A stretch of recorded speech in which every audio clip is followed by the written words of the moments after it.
What's going on, guys? Chandler here. So this is going to be my new segment on my YouTube channel called First Listen Review that is taken from my $5 tier full album reactions. So I react to the entire album, and then at the very end I give my overall thoughts and initial thoughts and a score on the album as a whole. So again, if you do like what you see and want to support the channel going forward, head over to patreon.com/Chandler Burton Entertainment. This is exclusive to the $5 tier. Again, you get a full album reaction, review, and a whole bunch of other perks as well if you guys are interested. And again, there's always a link down below in the description and in the pinned comment. But with that being said, I hope you guys enjoy the review, and thank you all so much for watching.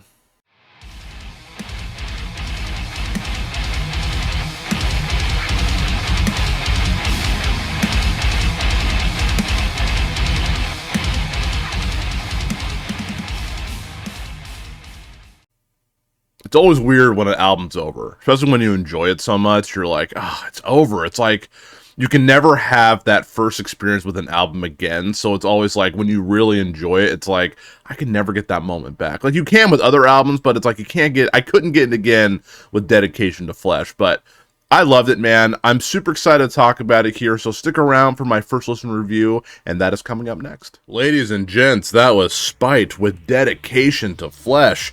Now, the other day I said I Prevail put out Album of the Year. Did Spite put out an Album of the Year as well? It's going to be hard to pick, man, because there's so much good music coming out this year. There's one more album that's dropping, which is by Fit for a King, The Hell We Create. That may end up being my album of the year because Fit for a King is one of my favorite bands of all time in any genre of music, but we'll cross that bridge when we get to it here. We're here to talk about Spite, Dedication to Flesh. There is so much I loved about this album. So let's go ahead and dive right into my first listen review. And again, first listen reviews are just my initial impressions on the album, listening to it for the first time. So the first thing that really stuck out to me is the vocals. Darius, I believe is his name.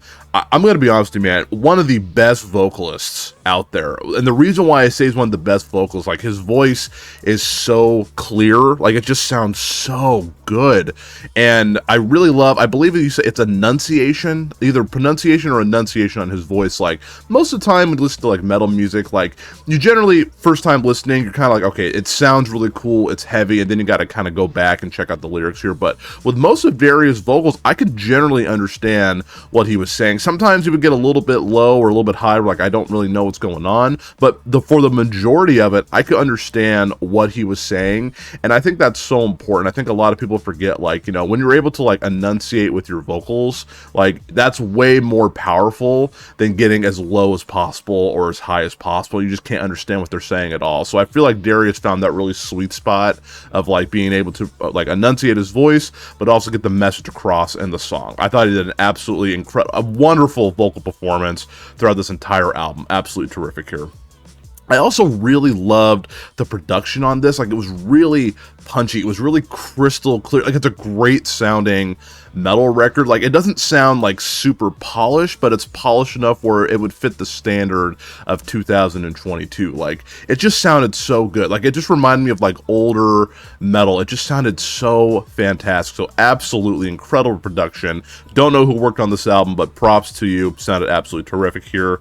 I also got to say, kind of tie in with the production here, dude, the riffs and the breakdowns on this album were literally a sight to behold. Absolutely incredible. Like the riffs hit hard, and then like when the breakdowns hit, they really hit hard. Like I mean, there were some songs I was just laughing and smiling the entire way through because they're just so much fun and they just hit hard.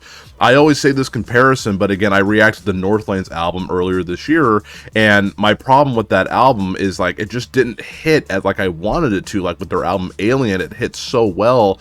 With Obsidian, there was no parts like, oh, that hit so hard. But with Spite, that totally made up for it because like every song just had a super cool riff and it hit really hard. And also, I gotta say this as well, and I was writing this down during Hangman, is that the non-singles on this album absolutely could have passed as singles. Like all these songs were solid enough where if they released any song from the album, like it would have been solid enough to hold itself as a single, I personally believe. Like I was like, dude, these songs are so good, like any song could have been a single and it would have worked out in their favor. And I think that's a great compliment towards the album. As much as I love the album, I do have a couple of things that I really feel can make this band stand out a little bit more. Nothing too crazy that's going to change my score at all. Just a couple things that I noticed while listening to the album. Definitely, I would say, I didn't write this down here, but I will say, because I just thought off the top of my head, I did prefer the first part of the album compared to the last half. Everything from the first song all the way down to Dedication to Flesh, I thought all those songs were fantastic. There were a few songs near the bottom where I was like, I could definitely, skip some of those songs, which is one of my cons. It's like there are a few songs I could absolutely skip on this album here. Then there's Fear, there's The Sound of Descent, which really isn't a song, so I guess I really shouldn't count that here. And I went back to listen to The Most Ugly because I was kind of iffy on it a little bit. It did sound really cool, and the riffs were cool in that here, but for some reason that song just didn't really stick out to me. So that is a song, unfortunately, as of right now, I would probably skip. So there's about 3 songs on here that I wouldn't go back to per se. And then there are some songs on here that do have similar structures to one another, where it can be a little bit hard to tell each song apart, and that's like a hard thing with heavier types of music, where it's really hard to like differentiate like what song is which.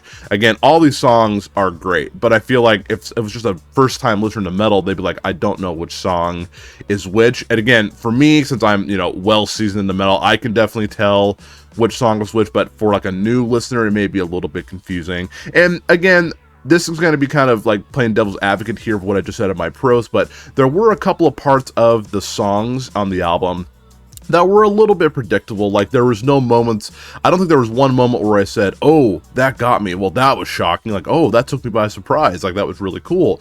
Like, again, all the songs hit really hard, but it's like you knew, like, every time I went like this, generally, like, I knew a breakdown or a super cool riff was coming. And sometimes they would add like pinch harmonics and stuff to mix things up and those types of things. But again, there were just a few predictable songs on there where like it still sounds really cool. But again, those are just kind of some of the things I've noticed when I was listening to the album. Alright, so my top 3 favorite songs. This was another album I had a hard time picking my top 3 favorite songs, but I think I narrowed it down to my 3 favorite songs, and they're actually all non-singles, which I think is absolutely fantastic. I always feel bad when I pick one of my favorite songs, then it's the single. It's always like, man, like I wanted the songs to stand out a little bit more. But again, as I said in the beginning, like all these songs could have probably stood on their own as singles, which I think is a huge compliment for the album. So I'm going to say my first favorite song is Lord of the Upside Down. That just kicked the album off right away. That breakdown just hit really hard. Everything about that song was great. That's how you capture a listener. Just like straight heavy, really cool riffs, great vocals. Like that was a great opening to that album. I thought it was absolutely fantastic. The other song, probably my favorite song on the album, is Something You Should Know. That song had me smiling all the way through. Had so many cool parts in that song. Great screams, great vocals. Like that to me is Chandler core at its finest. Like I either love really heavy or like really soft music as of lately, which is kind of weird. And this one totally fit the vibe of what I was looking for. Definitely my favorite track on the album. And then I gotta say, honestly, the closing song, Crumble, definitely had a few moments where I was like, dude, this kind of reminds me of like Breakdown of Sanity a little bit, like some of the riffs on there. Like I said another band too, I forgot what I said in there, but seriously, such a great closer, like a great opening, a great closer, and then a great middle section. Like sincerely, like those 3 songs will absolutely make it onto my playlist here. I thought it was just absolutely terrific. You're all probably wondering what I'm going to give this album here, because I was kind of playing devil's advocate a little bit, saying like, it was super heavy but predictable. There's some songs that, I would skip, and then I say every song is worthy of being a single. So a little bit of mixed bag in my thoughts here, but I do stand by everything that I said here. I compared it to the other day. I was talking about I Prevail's album True Power, and I don't want to focus on that too much here because again, this is about spite. But I did say with I Prevail's new album, like that was like a big pot of gumbo. Like there were so many like flavors in there, and every flavor for me worked. Like even the soft songs, the heavy songs, the melodic songs, all worked for me here. Spite is like it's kind of like a big old bowl of like just, I'm gonna say like I guess I'll just say soup, like really, really good soup. My mom makes this really good taco soup, I'll just say that. And it's absolutely delicious. Got a little bit of a kick to it here. It's great with some chips. It's so delicious here. And every time I eat it, I love it. But sometimes when I eat it a little too much, I'm like, okay, can we try to mix things up a little bit? Can we do something else? Because she does make it often, because it's pretty easy to make. And that's kind of how I felt with like Spite's album Dedication to Flesh. While I absolutely loved it, there were a few parts of the album where I was like, okay, this could have been improved a little bit more. There could have been a little bit more of a mix up here, a little bit more of flavor here, flavor there. Again, there were a few parts of the songs that were, you know, pretty predictable. And then after hearing it so many times, or like having the soup so many times, it kind of gets a little bit bland in some parts. And I'm not trying to diss the album at all, because I think this album absolutely is fantastic, and it probably will make it on my album of the year. Like I did enjoy it that much, and I'm not disappointed by the album at all. I just feel like there's just a little bit more room for improvement. Like, I'm not saying the band needs to like do clean vocals or anything like that at all. Like, they don't need to do that at all. But again, to the average new metal listener, there may be a few songs where they're like, I can't tell which song was which, or there may be a few songs they want to skip, because that's just kind of how I felt with this album here.